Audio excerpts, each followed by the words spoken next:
In dieser Folge versuchen wir, diese zwei sehr unterschiedliche Instrumente zu vergleichen. Hier haben wir einen Zimmermann und hier haben wir ein Konzert 8 von C. Bechstein. Das ist der König des Klaviers. Manche sagen, das ist das beste Klavier in der Welt. Das ist das Beste, was ich in meinem Leben probiert habe. Ich möchte das hören.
Wow.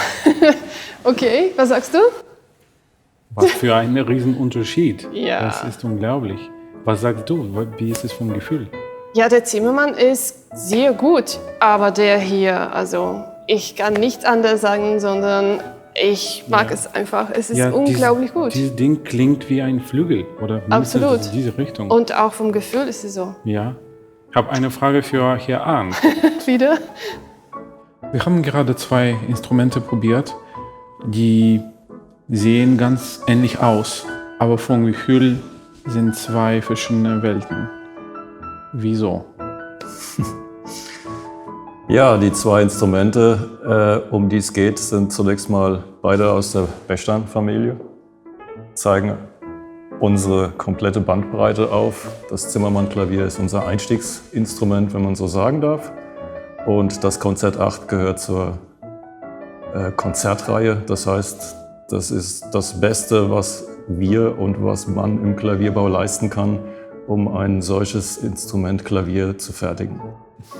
Wo sind die Unterschiede? Sie haben einmal die Konstruktionstiefe, das heißt die Raffinesse, die Detailliertheit, die Ausgeklügeltheit eines Aufbaus vom Instrument, um einen möglichst reichen Klang, einen fülligen, einen farbigen, einen singenden und lang nachklingenden Ton überhaupt erstmal zu erzeugen. Es geht bei der akustischen Anlage, wozu der Resonanzboden zählt, die Berippung, wie der Boden ins Lager eingepasst wird, Gussplatten und Beseitung, darum, durch sehr viele Details, Schwingungsmöglichkeiten, möglichst in Größen, Frequenzen, Bereichen aufrecht zu erhalten, mit langem Nachklang, aber erst einmal auch zu schaffen, schöne Amplituden in einem verschiedensten Grundton-Oberton-Verhältnis. Dazu brauchen Sie erstmal eine sehr, sehr gute und lang ausgegorene Konstruktion. Dann natürlich die Materialitäten. Wir haben also Unterschiede von den Holzgüten, von den Filzgüten. Es ist beim Konzert 8 die Hochgebirgsfichte feinster Sorte, die am Alpen an der Baumgrenze wächst und also beste Klangeigenschaften, engste Jahresringe uns liefert. Es geht um die Zusammenfügung von Hölzern. Wir haben also in einem sehr, sehr guten Instrument auch eine größere Anzahl von verschiedenen Sorten als wie im Zimmermann, um möglichst viele Spektren erzeugen zu können. Es sind Dinge wie die Passgenauigkeit, wie die Handarbeit zwischen jedem einzelnen Teil, was aus Holz gefertigt ist, zum nächsten, um eine ganz geschlossene Verbindung herstellen zu können, die einerseits vom Kraftschluss, aber auch von dem Frequenzdurchlauf den Ton wiederum stärkt. Ja, bis hin dann natürlich zu den Gesamtaufwendungen rein zeitlich. Wie lange bauen wir das Klavier mit dann der feinen Konstruktion, bestückt mit den feineren Materialitäten. Es werden viele, viele Vorgänge in einer Schleife wiederholt bei einem Konzert 8, wo man beim Zimmermann eher schon sagt, ist gut. Alles, was man in einem Klavier umsetzen kann, von unserer besten Flügelreihe bis hin zum Konzertflügelmodell D, ist im Konzert 8 realisiert.